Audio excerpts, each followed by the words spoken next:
MG news জনগণের power house. এখানে জাকির হোসেন মঞ্চে আজ শুরু হলো ঢাকের কর্মশালা, যা হবে 3 দিন। যেমন আজকে অতিথি কর্মরা যারা এসেছে তাদের কিছু কথা শুনে নি, এছাড়া মহিলা নাগরিকের অভিজ্ঞতা সম্পর্কে শুনে এইবার আসি শ্রীযুক্ত সজল নন্দীর কথা বলতে। ছোটবেলায় এমন একটা দিন গেছে ওদের, সত্যিকারে বলতে খাওয়া যুক্ত না,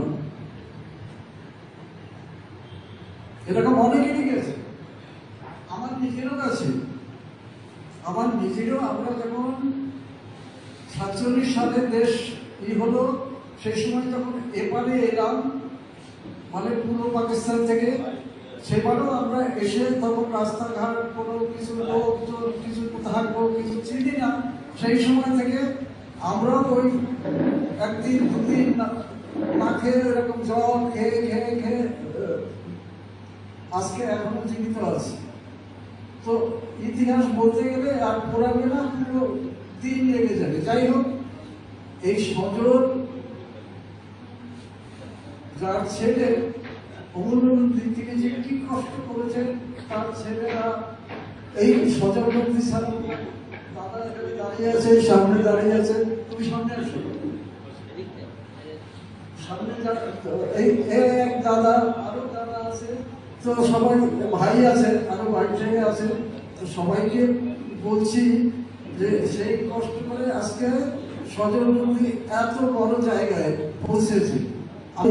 মানে ধরুন একেবারে ন্যাংটুরি অবস্থা, প্যান্ট শার্ট শিখলই না, পড়তো না, তারপরে প্যান্ট পরা শিখলো, তারপরে তবলা শিখলো, এম এ পাস করলো, এখন তো বিরাট ব্যাপার ওর। তো যাই হোক, আশীর্বাদ আপনারা করুন যাতে ওরা সবাই বিরাট হতে পারে, আরো বিশাল কাম করতে পারে, এই আশীর্বাদটা আপনারা সবাই করুন। আমিও ঠাকুরের কাছে প্রার্থনা করি, আমার তো যাওয়ার সময় হয়ে গেছে, তো ওরা যেন আরো অনেক বড় হয়, অনেক বড় হয়, ঠাকুরের কাছে প্রার্থনা করি সজল সুব্রত ওরা যেন অনেক বড় হয়। আপনারা সেই যারা আমার যারা বড় যারা আছেন তাদের কাছে আমি আবেদন করবো, আপনারা আশীর্বাদ করবেন যাতে প্রাণ ভরে ওরা যেন অনেক বড় হয়, সকলের মানে বাবা নাম যেন রাখতে পারে। আপনার কেমন লাগছে? একটা নতুনত্ব দৃষ্টি আছে, আমরা তো কিন্তু সেই অনুষ্ঠানটা এই বিষয়টা আলাদা মাত্রা যোগ হয়েছে। কারণ মহিলা থাকি বলে শুধু কথা নয়, মানে ভাগ বাটকদের এমন কোনো কর্মকাণ্ড হতে পারে আমার অনেকে ধারণা ছিল না। এবং যিনি পরিচালনা করলেন বা যিনি যার উদ্যোগী হলো সজল নন্দী, সেও ভীষণ মানে ওই ভক্তি যারা ছিলেন তার বিয়ের তার চিকিৎসা তার উচ্চ ভক্তি এই জায়গায় সাহায্য করেছে। আমার মনে হয় যে এইটা খুব ভালো অনুষ্ঠান হয়েছে এবং যার এসেছেন সবাই মন্দির ব্যক্তি এবং তাদের সম্পর্কে আমাদের মানে বলার কিছু নেই। তার প্রত্যেকেই বিভিন্ন জায়গা থেকে বিভিন্ন বড় উচ্চস্থানীয় লোক সবাই এসেছেন আমরা জানানোর জন্য। আমি আশা করি আগামী দিনে সজল আরো কাজ করবে এবং এই অসংখ্য নিজের নাম লিখতে পারবে, কারণ চেষ্টা করে এটা মনে হয় না। আচ্ছা, যে সকল সাংবাদিক বন্ধুরা এসেছেন আমাদের এই অনুষ্ঠানে তাদেরকে একটু মঞ্চে আসার জন্য অনুরোধ করছি। যে আছে আবেদনটা করা হয়েছে, সেটা কি কি কি ভাবছেন ভবিষ্যতে? দেখুন, ব্যাপার হচ্ছে একটা আবেদন সজল অসমের পক্ষ থেকে, আমি অসম মিউনিসিপালিটি পৌরসভার প্রধান, সেটাও ঠিক, কিন্তু এইটা আমি বললাম যেটা যে পৌরসভার আমি প্রধান হতে পারি, আমি একা পৌরসভা চালাই না, এখানে বোর্ড কাউন্সিল আছে, বোর্ড অবশ্যই ডিটেল করবো, যদি পক্ষে নিশ্চয়ই যাবে আমি বলবো হয়। এইখানে যারা যারা দূরদর্শনে বাজিয়েছে একটু হাত তোলার জন্য রিকোয়েস্ট করছি। এখানে দুজন আছে দূরদর্শনে রেকর্ডিং এ বাজিয়েছিল, দূরদর্শনে 2018 সালে। এবং এই যে ঢাকের যে আমি জানি না, ঢাক যেরকম আমার গুরু বসা মঞ্চে তেরে কেটে তাকো তাকো তাকো তেরে কেটে তাকো, আবার খোলের বোল তেরে কেটা তেরে কেটা, তাহলে তবলারও তো অরিজিনাল বোল আছে। অনেকে বলে আমি না জানি না, গুরুর কাছে তো শিখতে হবে। আমরা যেরকম রবীন্দ্রভারতীতে স্যার বসা আছে, স্যারের কাছ থেকে আমি ভোকালে আমি বুঝতাম না, ভোকাল আমি তো গান করি না। এবার মেয়েরা আমাকে ক্রিটিসাইজ করে হাসে, সজল তো গান করতে পারে না। তা আমি নোট যাতে হচ্ছে নোট টু আমি শীষ দিয়ে গানগুলো তুলে নিতাম। এবার ছোটদির কাছে এসে ছোটি এই রাগটা না এইরকম, আমি তো গলায় করতে পারি না। দিদির কাছ থেকে আমি সেই ক্লাস করে তারপরে ফাইনাল পরীক্ষা দিয়েছি। মহিলারা অবাক হয়ে গেছে, কি করে এরকম দরজার পাশে দাঁড়িয়ে শুনে সজলদা কি পরীক্ষা দেবে। কিন্তু আমি কিন্তু রবীন্দ্রভারতীতে গানের আমাদের পরীক্ষা হতো, এই যে স্যার বসা আছে। এবার আজকে আমি গোকুলদার কাছে একটাই রিকোয়েস্ট, আমিও জি বাংলায় আমার দিদি জি বাংলায় ও এখনো সানাই ভালো বাজাতে পারে না, কিন্তু ওর গুরু অল্প দিনের মধ্যে দেহ রেখেছে ওস্তাদ ফকির আহমেদ। বিসমিল্লাহ খানের ভাগ্নি জামাইয়ের কাছে ও সানাই শিখতো এবং মমতাজি ওকে সানাই অ্যাওয়ার্ড দিয়েছে, পুরস্কারও করেছে এবং জি বাংলায় ও বাজিয়েছে। এবং টোটাল ঢাকটা সব মহিলাদের ও টেক আপ করে, আমি তো টেক আপ করি এবং ও করে। এবং বিভিন্ন এই যে জিনিসগুলো, এই যে মাথায় কলসি, আমি দেখলাম যে গোকুলদার সাথে আমি হয়তো অন্য দিক থেকে পারবো না, কিন্তু আমি মাথায় নতুন একটা আবিষ্কার করছি। কেন? যে আমি দেখি অন্য লাইনে কি করে আগানো যায়। এবার মাথায় কুলো, তার সাথে টুনিলে দিয়েছি, তারপরে হচ্ছে কলসি।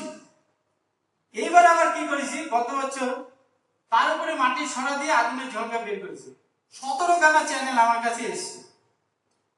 এবার আমার পুজোর আগে আবার নতুন একটা আবিষ্কার করেছি। পুজোর সময় আমি ওইটা সবাই সঙ্গে উত্থাপন করবো। এবার গোকুলদার কাছে একটাই রিকোয়েস্ট, এটা হচ্ছে আমি গোকুলদা মনাদাকে বারবার রিকোয়েস্ট করেছি, শিবরে সমীরে আমি চিঠি দিয়েছি, বারবার রিকোয়েস্ট করেছি, কিন্তু আমি জানি না এদের ফাংশনটা কি বেশি। কিন্তু আজকে এইসব গুণী শিল্পী, আজকে আমার গুরু এটিএম সাহেবের কত ব্যস্ততা, এই যে স্যার কলকাতা টিভি চেয়ারম্যান, এরা তো খুব খুব ব্যস্ত লোক, কিন্তু আজকে কেন এসছে যে আজকে কি ধরনের একটা অনুষ্ঠান হয় সবাই যে দেখি। তবলার তেরে কেটে খোলের তেরে খেটা, তো তবলার একটা নিজস্বতা আছে, খোলেরও আছে, পাকওয়াজের আছে, সবই আছে। ঢাকে আমি একটা করেছি, আমি কোনো জায়গায় কোনো বই পুস্তক পাইনি, কোথাও কিছু পাইনি, আর সেভাবে কোনো সহযোগিতাও পাইনি। যাই হোক, নিজে যেটা করেছি সেটাই আমি বলবো, এবং সেটাই যে সঠিক হবে কি হবে না, কোনটা অরিজিনাল কোনটা ডুপ্লিকেট, এটা কিন্তু বলা যাবে না। কারণ সচল একরকম ভাবনা চিন্তা, আমার আরেক রকম ভাবনা চিন্তা, তাই না? তো তার ভিতর দিয়ে যার যেটা ভালো লাগবে সে সেটা করবে, এতে কারো দ্বিমত থাকা তো উচিত না, আমার যে মনে হয়। আমি যেমন এই যে মেয়েদের আমি একটা বলি, ও আমাকে বলতে বলেছে, আমি যেমন একটা বলছি, এটা বলটা আমি আগে বলে নিই, তবলার সাথে সংমিশ্রণ আছে, এবং তবলা হচ্ছে সংগতের মাদার, আর গানের হচ্ছে মেলোডির মাদার হচ্ছে হারমোনিয়াম। এটা কেউ অস্বীকার বোধহয় করতে পারবেন না। তো মাদারকে রেখেই কিন্তু, মা না থাকলে তার ছেলে মেয়ে হয় না, যেমন তবলাকে রেখেই আমার ঢাকের বলতে আমি তবলার এটা কনভার্টও বলতে পারি। ঢাকের বলটা তবলার বলটা কনভার্ট করছি ঢাকে, এভাবেই আমার তৈরি করা। তো আপনাদের একটা বলে আমি বলি, তাকা ধিন তাকা ধিন তাকা ধিন তাকা ধিন তাকিতে দিনাকে দিন ধিন ধিন তাকুর কুকুর ধিন ধিন নাকে তিন তাকেতে দিনাকে তিন তাকেতে দিনাকে তিন তাকুর কুকুর তাকা ধিন তাকা ধিন তাকা ধিন তাকা ধিন তাকিতে দিনাকে ধিন ধিন ধিন তাকুর কুকুর ধিন ধিন নাকে তিন তাকেতে দিনাকে তিন তাকেতে দিনাকে তিন তাকুর কুকুর ধিন। তো এই যে বলটা বললাম, এইরকম আরো একটা বলতে পারি, যেমন এটা বললাম 4/4 ছন্দের, 3/3 ছন্দের আছে। তা ধিন তা ধিন তা ধিন তা ধিন তাক ধিনা ধিন ধিন তাক রেখেটা ধি ধিন না তিন নাকিতা না তিন নাকিতা না তিন তাকলু তাকুলু তা ধিন তা ধিন তা ধিন তা ধিন তাকি ধিনা ধিন ধিন তাকেতে ধি ধিন না তিন নাকিতা না তিন নাকিতা না তিন তাকেতে তাকেতে। এটা তাকেতে তাকেতেও হতে পারে, তাকুকুর তাকুকুর হতে, বাতার সময় তাকুকুরই হবে। তো এই যে বিষয়টা, এটা আমি আমার মতো ভেবে আমি করছি। এবার সজলের ভাবটা আলাদা হতে পারে, সজল আলাদা ভাবে চিন্তা ভাবনা করে ও একটা লিখতে পারে, কিন্তু মাপটা তো আমাদের এক জায়গায় থাকতে হবে, তাই না স্যার? রাইট? তো আমরা মুখে যাই বলি, বলটা শেখানোর জন্য দরকার আছে। বলটা যদি না জানা থাকে তাহলে ভুলভালই বাজানো হবে, সঠিক বাজাটা আসবে না। তো যাই হোক, তো আমার একরকম ভাবনা চিন্তা আমি তৈরি করছি। আমি বই, আমার 60% বই লেখাও হয়ে গেছে এবং কিছুটা বাকি আছে, ওটা করে তারপরে আমি পাবলিশ করবো। তো সজল সেটা করতে পারে। এবং এক হারমোনিয়াম উপর যে একজনই বই লিখেছে তা তো নয়, অনেকেই লিখেছে। ঢাকের উপরও অনেকজন লিখুক না, আমি তো চাই সবাই মিলে। তো ঢাকটাকে যদি আমরা সঙ্গী করতে পারি, তো এই ঢাক একদিন উজ্জ্বল তার বারোদের সৃষ্টি হবে, এটাই আমার চিন্তা। এইবার ঢাকের যে বোল হাত সাদা, আমি জানি না আমার যে পূর্বপুরুষ ক্ষীরোদনট্য জীবিত নেই, আমার এটা বলা উচিত না, ওনাকে ছোট করছি না। আমার দাদু হচ্ছে চিন্তাচরণ নন্দী, পেটে বায়া বাজাতো, এবং এখানে শ্রীরামনট্য প্রেজেন্ট আছে। আমার দাদুকে কিন্তু আমি নিজেদের চোখে দেখিনি। চণ্ডীচরণ নন্দী এবং হচ্ছে 12 কনসার্ট যত কালোবাসি বাজায় সব আমার জ্যাঠার ঘরে। আর একটা কথা হচ্ছে, সবাই গুরুর নাম ইউজ করে না, সব থেকে অন্যায়। যে কোনো গুরু কাজে, সে ছোট বড় হোক, আর গুরু খারাপ হলেও সে গুরু। আমি জানি না আমার যে চিন্তাধারা এবং আমার যে দাদু এবং যেই সব জিনিসগুলো কিছু কিছু এই ঢাক ঢোল কিছু স্পেসিফিক জিনিসগুলো আয়ত্ত করে গেছে। ঢাকের যে বোল, আমি অরিজিনাল বলছি, 1 মিনিট বলছি, শোন। ঢাকের বোল হচ্ছে ট রে ট কা, ট রে ট কা, ট রে ট রে ট কা, ট কা। যেরকম আমি জড়া কোন ভাষার থেকে আসে অনেকে বলতে পারবে না, আমার থেকে বড় বড় ভালো বাজার জিজ্ঞেস করি, বুঝি না কোন ভাষার থেকে জড়া আসে। এই যে আমি যেই কথাগুলো বলছি, প্রত্যেকটা পার্ট পার্ট জড়া কোন ভাষার থেকে এবং কি কি ভাষা থেকে জিনিসগুলো আয়ত্তে আসে। এবং মহিলারা যেরকম ওদের বাহাত ঠিকভাবে বাজে না, ছেলেদেরও অনেকে বাহাত বাজে না, বল আছে, আমি আবিষ্কার করছি। এই যে ঢাক বাজে, আপনারা কতটা স্বনির্ভর হতে পারেন? আমরা যে ঢাক বাজাই, আমরা যে ঢাক বাজাই, আমরা অনেক মহিলা স্বনির্ভরশীল হয়েছে। আর আগের থেকে বর্তমানে মহিলার একটা সংখ্যা ধীরে ধীরে বাড়ছে, সেটা নিয়ে কি বলবো। এবার আমি বলবো যে আগে তো সবাই লজ্জা পেত ঢাক বাজাতে, স্বাভাবিক সবাই একটা লজ্জা হতো, বাড়ি থেকে গিয়ে না স্বামীরা ছাড়তো না, ভাইরাও ছাড়তো না। কিন্তু এখন দেখছি যে না, এটা লজ্জা নেই, বিদ্যা শিখলে পরে যে মানে বিদ্যা শিখলে পরে ফেলানো যায়, ফেলে দেয় না। কিন্তু আমি মনে করি যে এই যে ঢাকের বিদ্যাটা, সেটা এখন শিখে অনেকেই ভাবছে যে না, কোনো লজ্জা নেই, আমি তো খেতে থাকছি, আমি তো অশিল্প মুক্ত গেছি, খেতে খাচ্ছি, ঘোরাও দেওয়া হচ্ছে না। আমি সব থেকে বড় কথা একটাই বলবো যে যে গুরুর কাছেই শিখি, তার নামটা নেওয়ার তো একদম। আমি যেমন আমি গান শিখেছি খুশি কমলের কাছে, আমি যেখানে গান করতে চাই ওনার নাম নেই, যেখানে সানাই বাজাতে যাই আমি ওস্তাদ ফকিরানা আহমেদের কাছে শিখেছি, ওনার নাম নেই। এবার ঢাক বাজাতে গেলে আমি শিখেছি আমার দাদাদের কাছে, 4 দাদাদের, 4 দাদার নাম। এবং আমার ছোট ভাই আমার থেকে ছোট, আমি ওর কাছে ঢাক শিখেছি, আমি ওর নামও বলবো। কিন্তু সে ছোট হলে হবে না, ঢাকে কিন্তু আমার থেকে বড়, আমি অন্যদিকে আমার সঙ্গীত লাইনে একটা গান গাইলে গানের কোনখান থেকে সুরটা বেশি হচ্ছে কোনটা কষ্ট লাগে আমি বলে দিতে পারবো, কিন্তু তখন কিন্তু আমি ঢাক শিখিনি যে ঢাকের ধরলা কোথা থেকে আসছে কোথা থেকে শেখা হচ্ছে সেটা কিন্তু আমি জানতাম না। আমি আমার দাদাদের কাছে শিখেছি এবং আমার ছোট ভাইয়ের কাছে বিবাহিত জীবনে সংসার সামলানো থাকে, তার পাশাপাশি একটা আলাদা প্রফেশন থাকে। তো সেখানে কি সংসারের পরিবারের কাছ থেকে কি সাপোর্ট পেয়েছে? পরিবারের কাছ থেকে আগে সাপোর্ট দিত না, আমি সবাই কাজ করতো, স্বামীরা করতো, কিন্তু এখন দেখছি যে না, এদের আমরা ঘরে রেখে দেওয়াটা ঠিক না, এদেরও একটা প্রফেশনাল একটা জিনিস করানো উচিত। আজকে স্বামীর কাছে পয়সা যাবে, আরে পয়সা নেই শুধু পয়সা এখন কিন্তু তার স্ত্রীরা কিন্তু পয়সা চায়, তুমি দিলেও ভালো না দিলেও ভালো, তুমি আমাদের একটু পেছনে সাপোর্ট দাও, যে আমরা যে ঘরের কাজ করে বাইরে অনুষ্ঠান করতে যাচ্ছি এসে তুমি আর ক্যাচ করবে যদি না, অত কষ্ট করে এসছে, ঠিক আছে যা করেছে অনেক করেছে। ঢাকের পরিপ্রেক্ষিতে আপনারা কোথায় কোথায় গিয়েছেন? আমি দিল্লি গেছি, বোম্বে গেছি, ইন্টারন্যাশনাল বলতে আমি ইন্টারন্যাশনাল যাই, আমাদের ভারতের মধ্যেই আমি রয়েছি।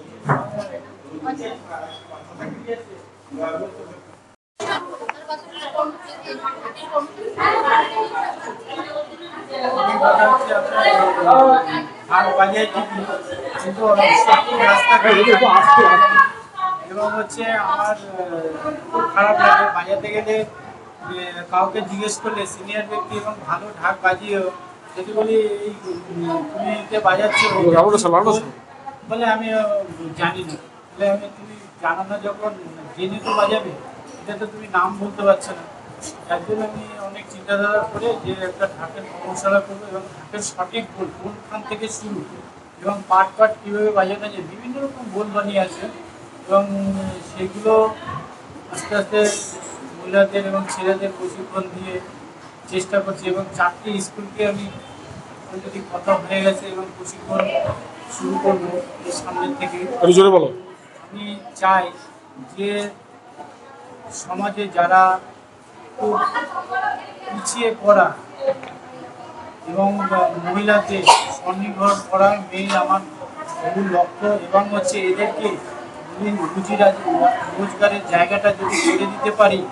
এবং আমার একটাই রিকোয়েস্ট এবং হচ্ছে মাননীয় মুখ্যমন্ত্রীর কাছে, যে এই যে ঢাকের কর্মশালা করছি এবং এরকম বিভিন্ন জায়গায় যদি কর্মশালাগুলো হয় স্কুলের মাধ্যমে বা ক্লাবের মাধ্যমে সংগঠন করে, এবং আমি সবসময় জন্য সহযোগিতা করব এবং মুখ্যমন্ত্রীর কাছে একটা তাড়াতাড়ি যদি এদের সরকারি কার্ডগুলো অনেকে প্রশিক্ষণ নিয়ে তৈরি হয়ে আছে কিন্তু অথচ লোকশিল্পী কার্ডগুলো হচ্ছে না, এবং সরকারের কাছে একটা দৃঢ় আবেদন তাড়াতাড়ি যাতে সরকারি কার্ডগুলো আগামী দিনে তাড়াতাড়ি হয়, তা নাহলে অনেক শিল্পী মানে দিন আনে দিন খায়, এদের রুজি রোজগারের রাস্তা খুব করুণ অবস্থা। কেউ সামনে ভ্যান চালায়, কেউ রিক্সা চালায়, কেউ হচ্ছে বিড়ি বাঁধে, কেউ সেলাই কাজ করে, এদের করুণ অবস্থা।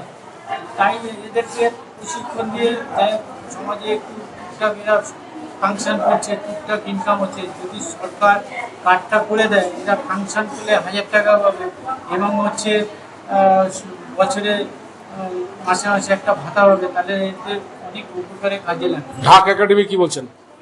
আমার প্রথম কথা হচ্ছে আমাদের কল্যাণগড় অশোকনগর কল্যাণগড় পৌরসভা এলাকায় অনেক গুণী শিল্পী আছে এবং আমি চাই শুধু ঢাক প্রশিক্ষণে একাডেমি চেয়ারম্যানের কাছে দাবি সেইটা না, নাগরিকদের কাছ থেকে পক্ষ থেকে, এবং আমি চাই যে ঢাক ঢোল এবং তবলা বিভিন্ন ইনস্ট্রুমেন্ট যে আমাকে মোটামুটি জানে এরকম ফ্রি ক্লাস হবে, আমি ফ্রি করব এবং তার জন্য চেয়ারম্যান সাহেবের কাছে আমরা মূলত জায়গা চাইছেন। জায়গা চাইছি, একটা একাডেমি করতে গেলে একটা জায়গা দরকার। অনেকে আছে বাড়িতে ভালো চোখে দেখে না, আমিও চাই না। আমি চাই যে একটা নির্দিষ্ট জায়গা থাকুক, সেইখানে সবাই এসে যে কোনো একটা দিন এসে ক্লাস করতে পারে তাহলে চেয়ারম্যান কি বললেন আপনাদের, কি আশ্বাস দিলেন? মিটিংয়ে আমি এটা নিয়ে প্রস্তাব রাখবো, চেষ্টা করি অবশ্যই ভালো প্রস্তাব সাধনা চালিয়ে গেছে। আপনার নাম? আমার নাম হচ্ছে সজল মন্দির, অশোকনগর কল্যাণবার, 3 নম্বর ওয়ার্ড, লাট্টবাড়ি। এই মহিলাটাকে কনসেন্ট্রেশন করেছিল তো বিগত অনেক বছর আগে, তো তখন তো এই মহিলাটাকে কনসেন্ট্রেট একদম ছিল না, তো সেইটা মানে সেই থেকে মানে প্রথম থেকে এখন পর্যন্ত কি কি বাধা আপনার সম্মুখীন হতে হয়েছে, কি কথা শুনতে হয়েছে? অনেক সমালোচনা হয়েছে পিছনে, যেমন ঘরের মেয়েরা ঘরে থাকবে, তারা কেন বাইরে, তাদেরকে বাইরে দিয়েছে জোরে ঢাক বাজাচ্ছে এবং এসে কেন পেয়েছে, মেয়েদের বাইরে নিয়ে যাচ্ছে, এতে মেয়েরা খারাপ হয়ে যাবে, সমালোচনা হয়েছে। এবং যারা যারা সমালোচনা করেছে মানে সেই সময়টায়, আজকের দিনে তারাই কিন্তু ঢাকি দল করে বসে আছে, তারা নিজেরা গান বাজাচ্ছে। তো এটাই আমার সব থেকে আনন্দ হয়েছে, যারা একদিন এরকম সমালোচনা করতো তারাই যে এখন দেখছি তারাই ঢাকি। তো এটা দেখে আমার খুব ভালো লাগে যে আমার দেখানো পথে তারা কোনো কিছু করছে এবং তারা অনেক স্বাবলম্বী হয়েছে। যেসব মেয়েরা ঢাকি হতে চায় তাদেরকে কি বলবো?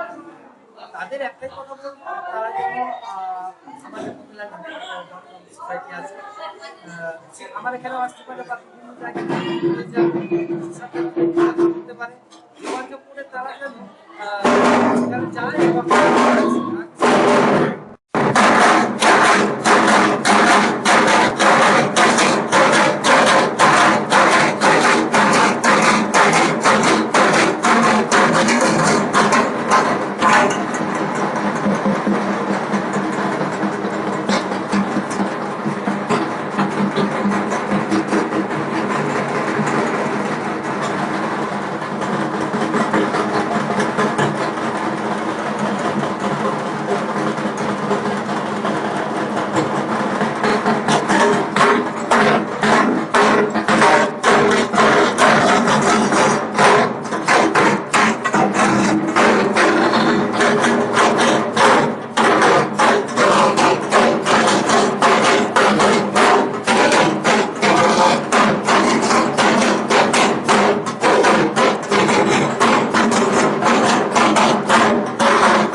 বলো ক্যামেরায়